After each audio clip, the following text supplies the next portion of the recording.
my beautiful histogram. Looking fabulous. So discrete data is, and it says it right here, very similar to qualitative data. Continuous data, on the other hand, is when we like to put things in classes.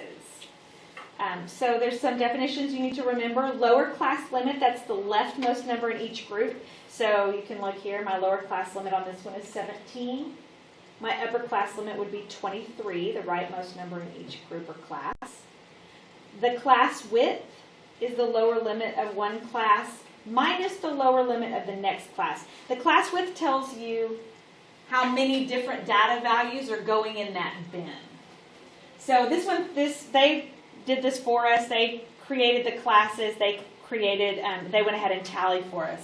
So I don't know that they're going to make you, on My Labs Plus, that they're going to make you create one and have to tally. All right, so the age group that most people fell into was the 31 to 37 age group. Least people fell into the 38 to 44 age group. How many people were studied overall? 814. There were 403 people that were 31 or older, because you have to add together the last two categories. The class width is 7. So I did 24 minus 17, or you could do 38 minus 31, or any of those. You take the lower class limit minus the other lower class limit. The lowest class limit for those that had 235 people in it was 31. And the upper class limit for the 212 people in it was 23. And there were 24.4% of the people were between the ages of 24 and 30. Everybody okay? Yes. All right. So then we're drawing a histogram of frequency. So really the trick to this is probably scaling. I scaled my left side by 20s because I have... So in this case, because we're talking continuous data, both of the x and the y-axis have meaning. So the corner is supposed to be 0, 0.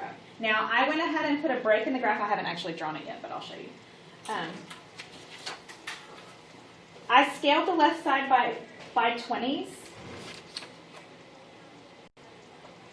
so that I could get up high enough, because I need to get up to at least 235.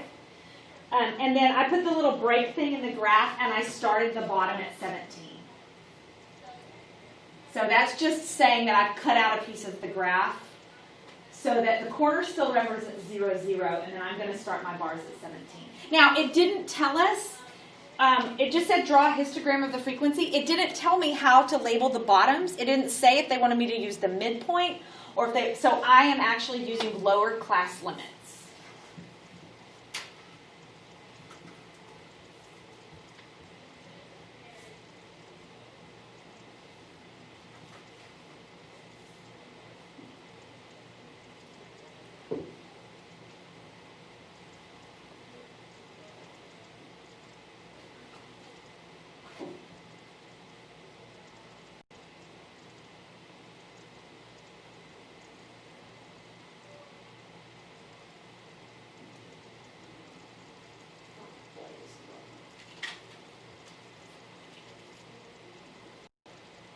Mine's really bad. They're all like leaning. Oh well.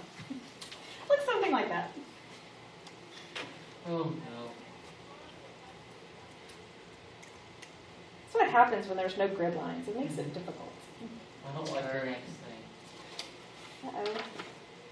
I don't Oh, stem and leaf plots. So easy I though. don't like them. A unique way of displaying data, stem and leaf plot. Could you please go back real fast? Sure. To look at my terrible graph? Yes. It's terrible, but it looks kind of like that. I'm just going to need the vague shake. Okay. Thank you. Okay. So quick reminder of what stem and leaf plots are. The stems are the tens digit, the leaves are the ones digits that go with them. You do repeat because you want there to be leaves that represent every data point that you have. And they also need to go in order. So that's the only thing that's difficult about this particular one, is that they didn't put the data in order up here. So you might want to do that first, or just hope that you're good at what you do.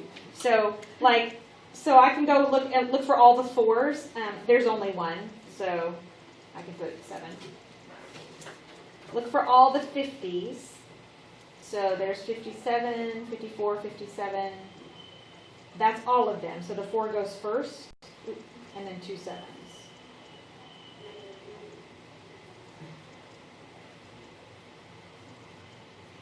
60. 66 and 6, 67. 6 and 7. 71. 3.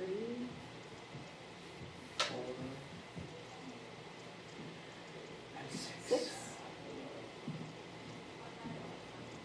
All right, 80. Okay, there's 2 80s, so you have to put 2 zeros. 81. 2 82s, so 2 2s. 4 84. 8. And then 90s, 91, and 94, 99. I think that's it. So, a simile plot is a histogram. So, that's so useful. Such a useful. Okay, dot plots. Also, a way of drawing a different kind of histogram. Miss Mahana, we're about to leave. Okay. Let's do this. Y'all can construct a dots plot real quick. Uniform, the frequency is evenly distributed.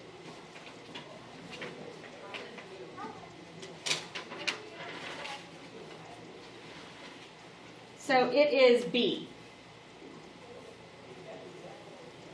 We all know what bell-shaped is. That would be C. Skewed right and skewed left. The tail wags the dog. So the tail to the D. right. Just D. Yes.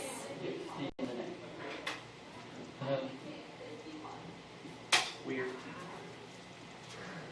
Yeah, it's backwards of what you'd think. So when it's skewed right, the tail to the right of the peak is longer. Everything is statistics. And left is vice versa.